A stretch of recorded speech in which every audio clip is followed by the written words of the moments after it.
Hello students, welcome to the discussion on beta blockers part 1.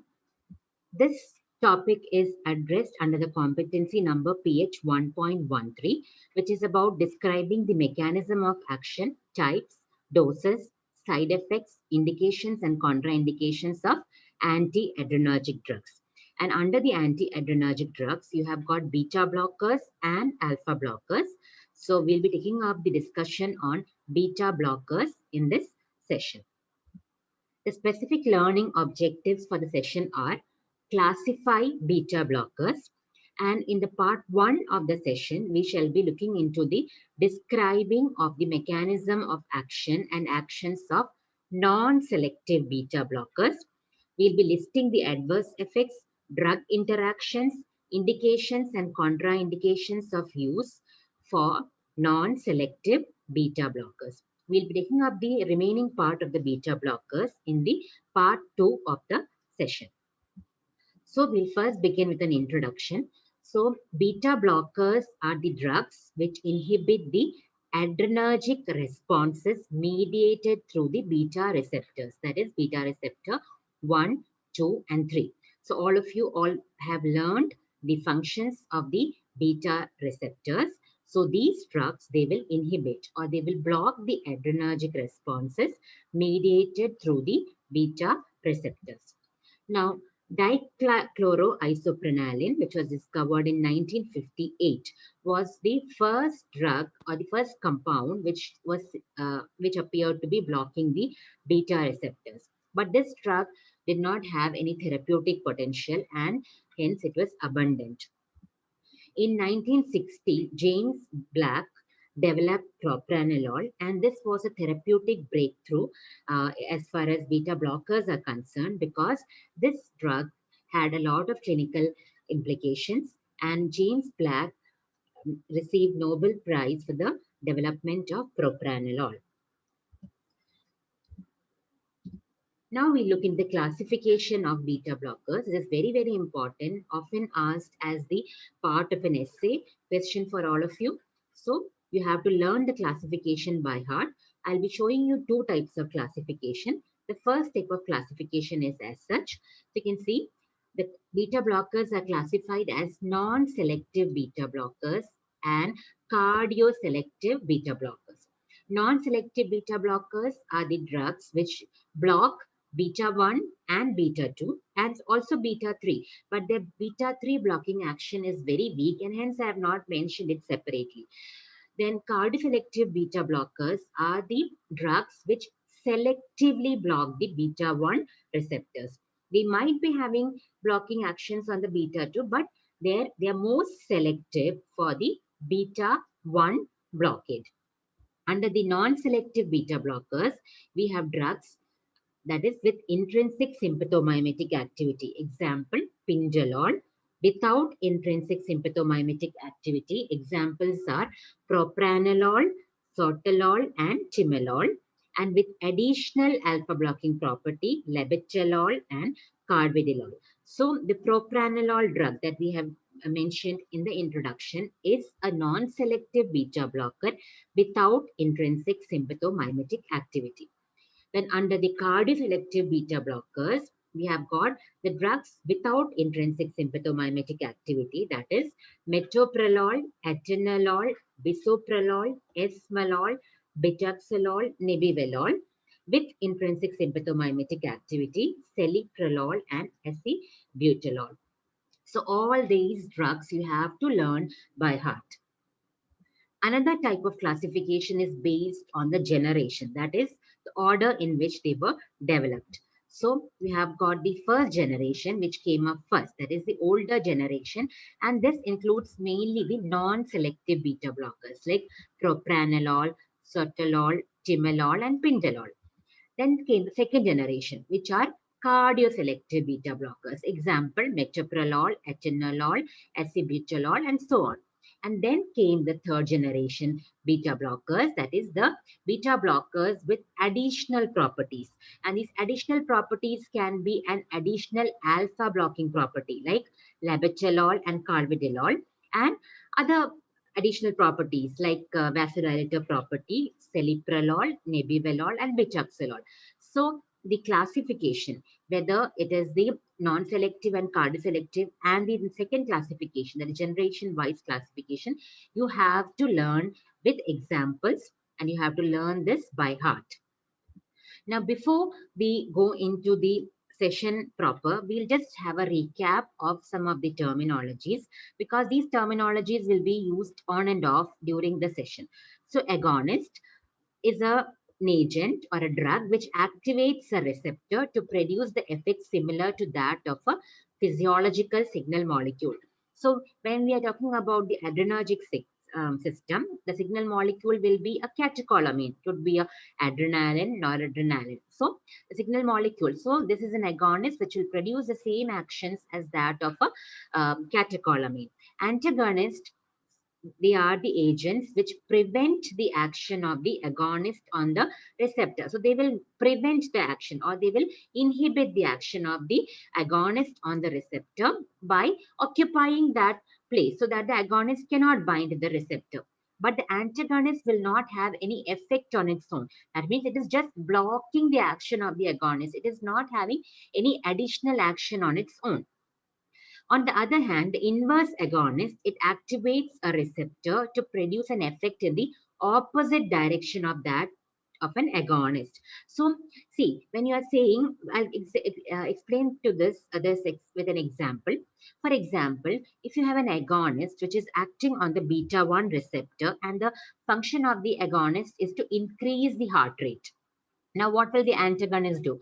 Antagonist will inhibit the increase in the heart rate due to the agonist.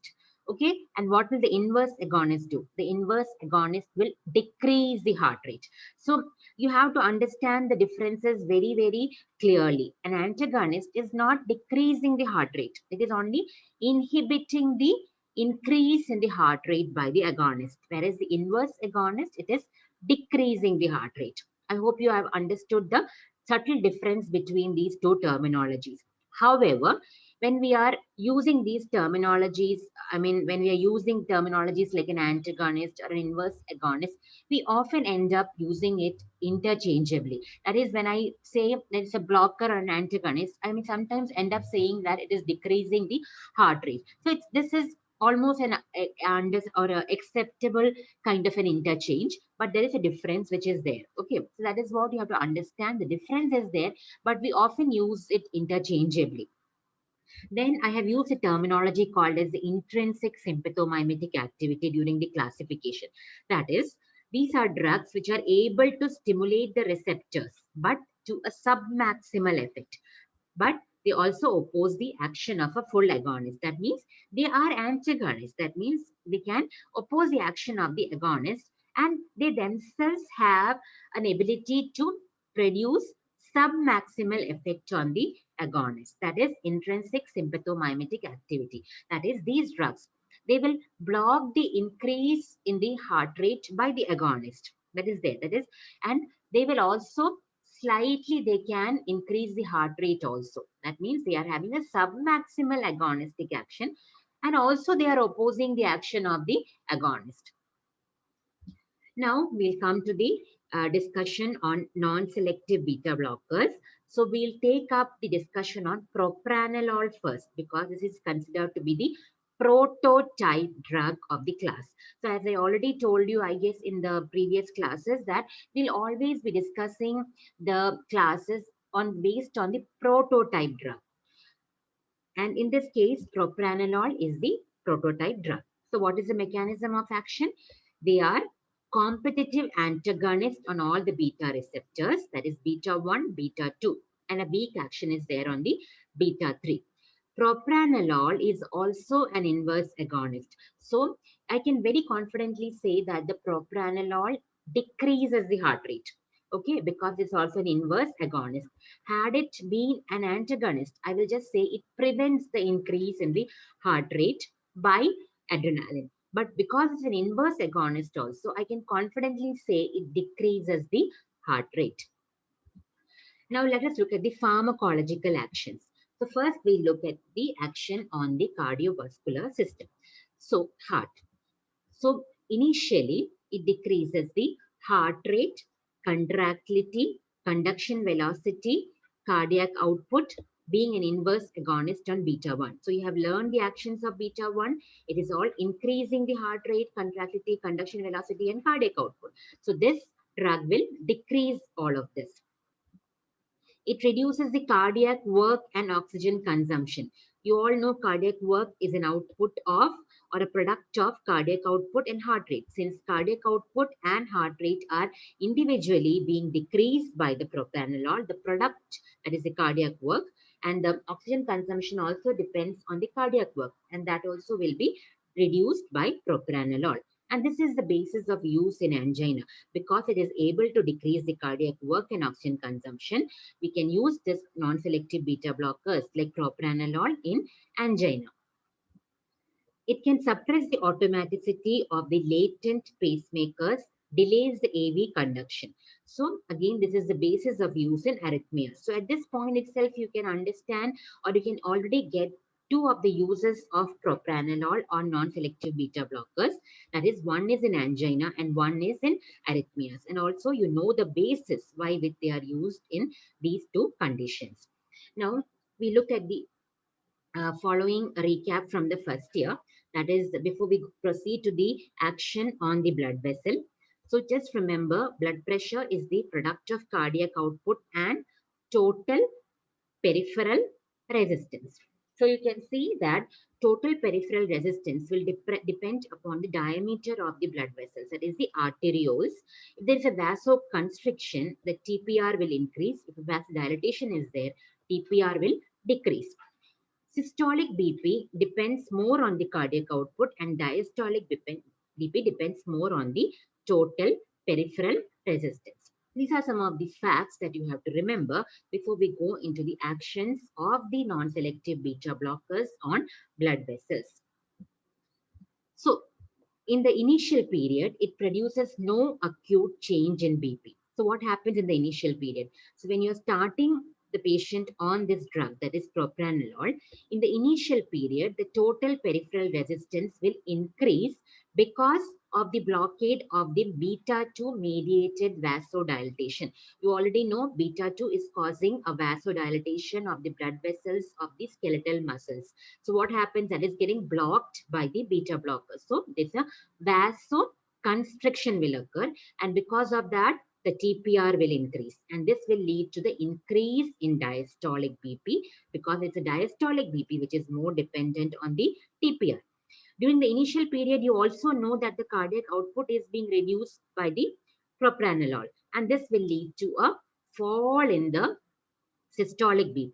So you can see diastolic BP is increasing, systolic BP is decreasing in the initial period. So overall, there is not much change in the BP. On prolonged administration of the drug, the BP will decrease. Now what happens or how does it happen? With prolonged use, what happens to the resistance vessels or the arterioles? They will adapt to the chronically reduced cardiac output. So you already saw that the cardiac output is reduced by propranolol. Now as a reflex mechanism or as an adjustment mechanism to the reduced cardiac output, the resistance vessels will slowly start dilating so that more blood can flow into them.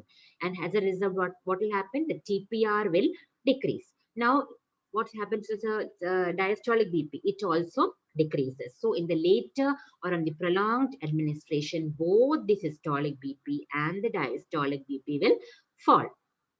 So, the BP fall with propranolol occurs only after prolonged administration. In the initial period, you will not find any change in the blood pressure. There are some other mechanisms also which are considered to be causing BP fall on prolonged administration. This is only an additional facts which you can learn for your greater interest. But this is the main reason which you have to write in your exam. So the other reasons are reduced noradrenaline release from sympathetic terminals by blocking the presynaptic beta receptors. They reduce the central sympathetic outflow and they also decrease the beta 1 mediated renin release. These are the additional or the contributing factors for the fall in BP on prolonged administration of propranolol. So that finishes the actions on CVS. Now let us look at the actions on the other systems. So on the respiratory tract, it causes bronchospasm by blocking the beta 2 receptors on the bronchial smooth muscle. On the CNS, it decreases the central sympathetic outflow, and it can also produce some behavioral changes that is not very significant, very subtle behavioral changes like forgetfulness, nightmares, and that occurs usually with very long term or high doses. Then metabolic. It blocks the beta 2 and beta 3 mediated glycogenolysis and lipolysis. So already all these actions of beta 2 receptors you have learned in the previous chapter, and all of them are getting blocked. So you already know the beta 2 is mediating glycogenolysis, that is cause production of more glucose, and beta 3 is responsible for lipolysis. So that both these actions will be blocked by the beta 2 receptors, beta blockers. They also impair the carbohydrate tolerance by reducing the insulin release.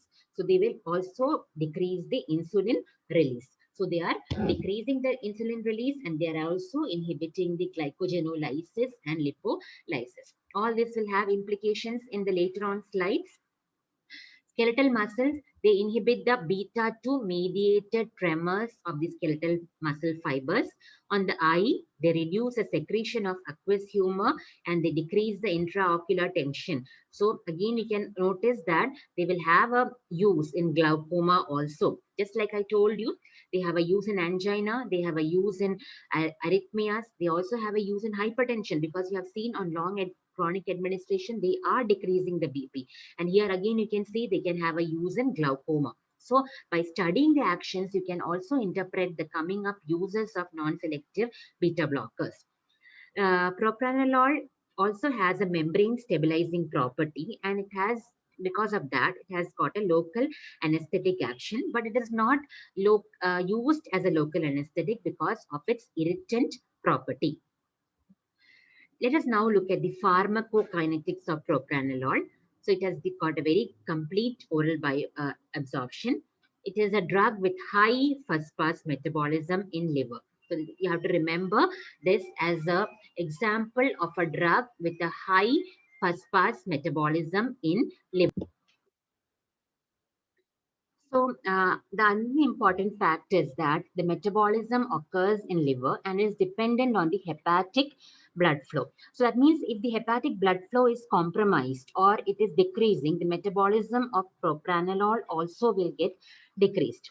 Again, the chronic use of propranolol can decrease the hepatic blood flow. That means it can vasoconstrict and it can decrease the hepatic blood flow. Hence, the oral bioavailability will be increased on chronic use. That means what? That on chronic use of propranolol, there will be a decrease in the hepatic blood flow. So, as I already told you, its metabolism depends on the hepatic blood flow. When the hepatic blood flow is decreased, what will happen to the metabolism of propranolol? It will also get decreased. As a result, more will be bioavailable. So, with chronic use, the bioavailability of propranolol is increased. Then we'll look into the drug interactions of propranolol. Again, this is very important because it is often asked to you to quote the rationale or the reason for the drug interactions is always asked in the exam.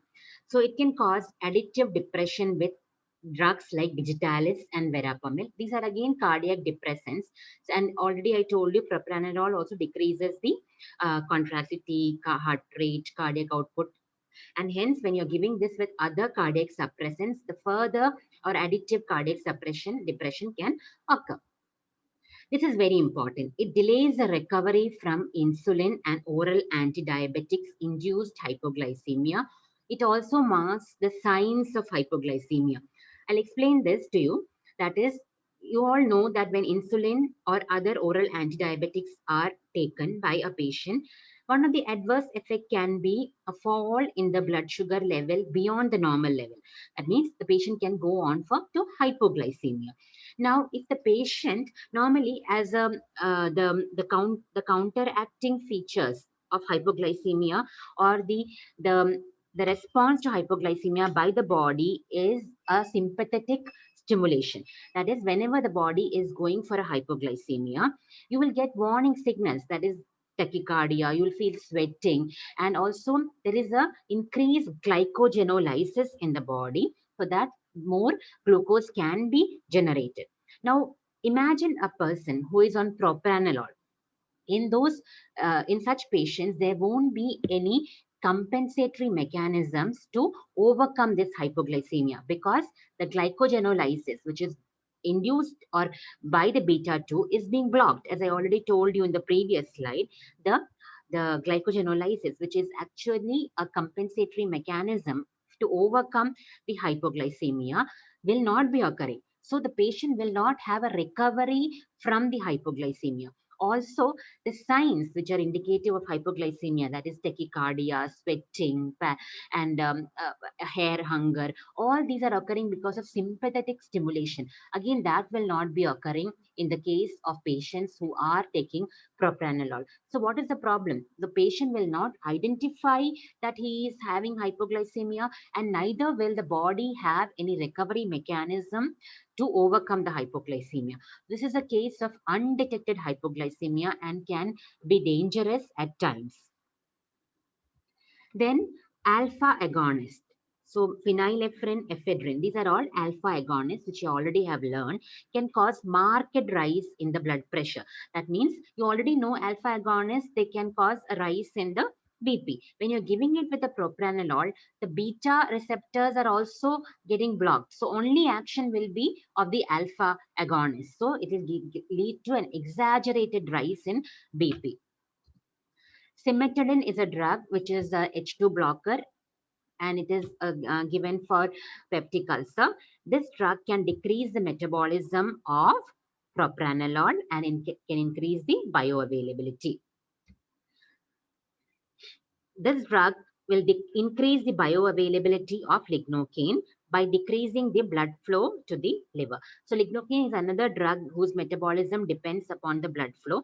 So by decreasing the blood flow, the metabolism of lignocaine will be decreased, and this will increase the bioavailability of lignocaine. So these are the drug interactions of propranolol. Now let us look at the adverse drug reactions. So bradycardia, because of the decrease in the heart rate, bronchospasm, then worsening of the variant angina. See, I already told you they have a use in angina, and that is in classical angina, which you will be learning later. You will be learning the types of angina in your future classes, but there is an angina called as a variant angina, which is occurring because of the vasospasm of the coronary vessels. In that type of an angina, beta blockers, that is a non-selective beta blockers, are contraindicated. Though they are useful in classical angina, they are contraindicated in vasospastic or variant angina. They can cause a worsening of peripheral vascular disease by further increasing the vasoconstriction. They can worsen the carbohydrate tolerance because they decrease the insulin secretion. They worsen the lipid profile. So all these worsenings can be remembered. Then they can cause tiredness because there is a decreased blood flow to the exercising muscles because of the beta 2 blockade, and also because of the reduction of the glycogenolysis. It can cause a sensation of tiredness.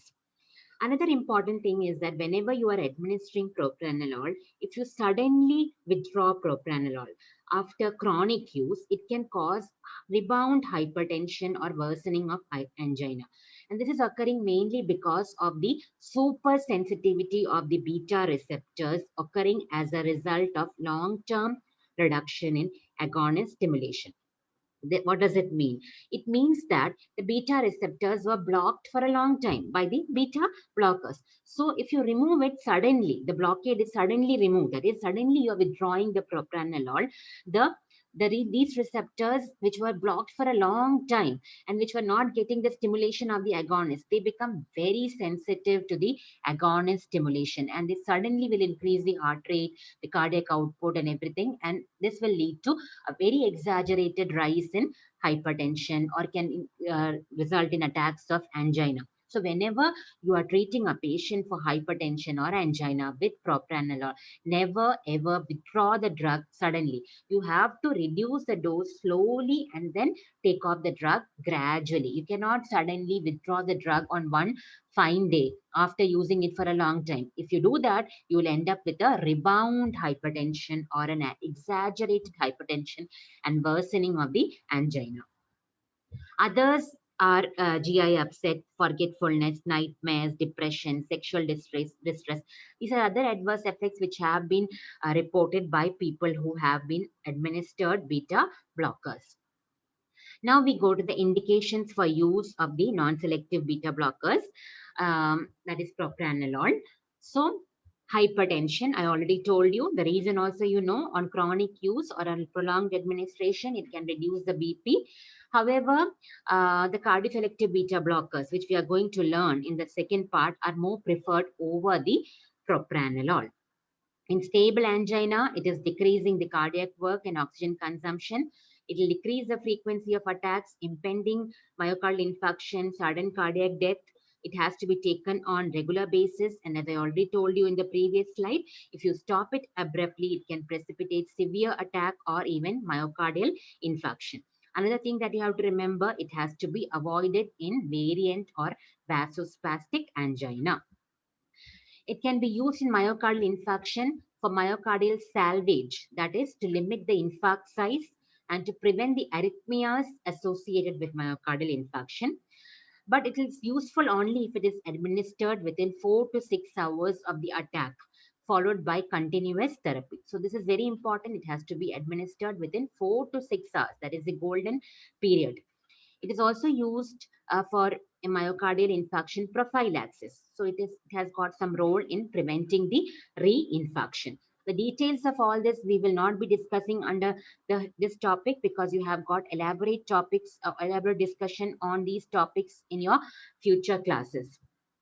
It is also used in cardiac arrhythmias because it suppresses the automaticity of the latent pacemakers and also it decreases the AV conduction.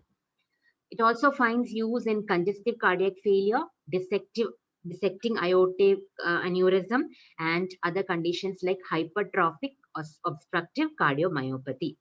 So these are the cardiac uses. So you have to enumerate or list these cardiac uses one after the other.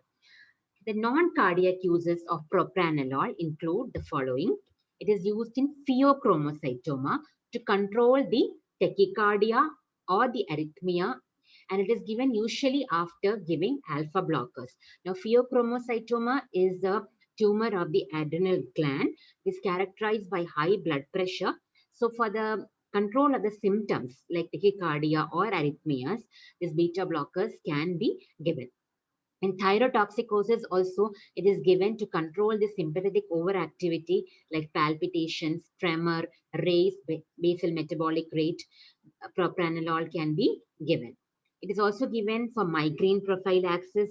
It is also given for anxiety to control the palpitations or tremor which are associated with anxiety.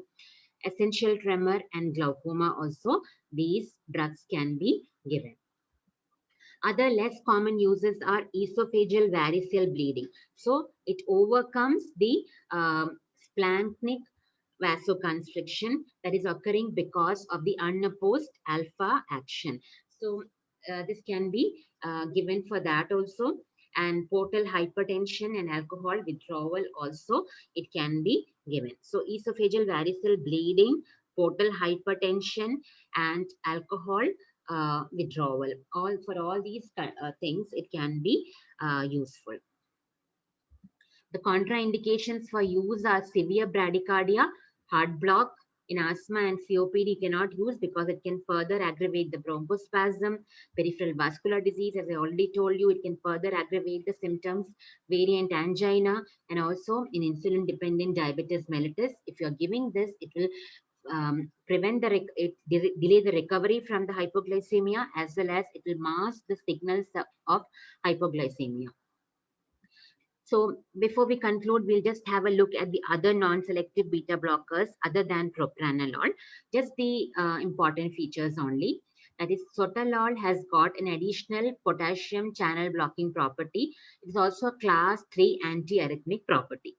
Then timolol, it has got good lipid solubility. It finds main use for glaucoma, where it is used topically. It can be used for hypertension, angina, migraine prophylaxis orally, but the main use is topically for glaucoma.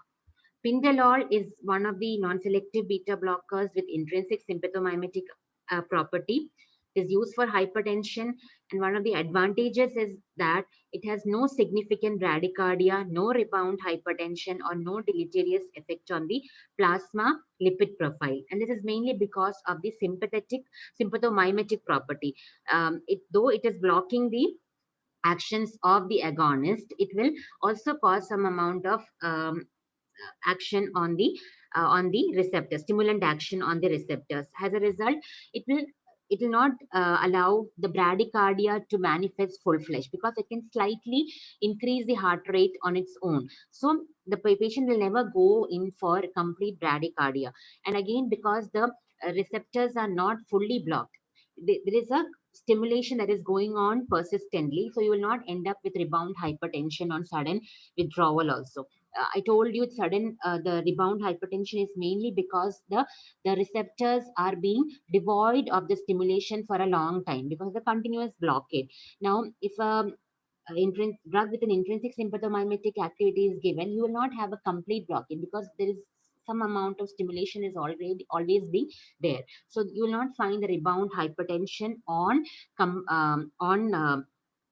sudden withdrawal. And again, it is not having any deleterious effect on the plasma lipid profile. These are some of the doses. Propranolol, daily dose is 40 to 480 milligram. Can start from 40 milligram and can gradually increase to 480 as per requirement. It can be given in divided doses also. Same sotalol can be started with 160, can go up to 480 milligram. Timolol 10 to 40 milligram and pindalol 10 to 30 milligram. So in this session, we have discussed about the pharmacological aspects of non-selective beta blockers with propranolol as the prototype. And we have just mentioned the important features of the other non-selective beta blockers. In the next session, we'll be talking about the cardioselective beta blockers and the other beta blockers. Thank you.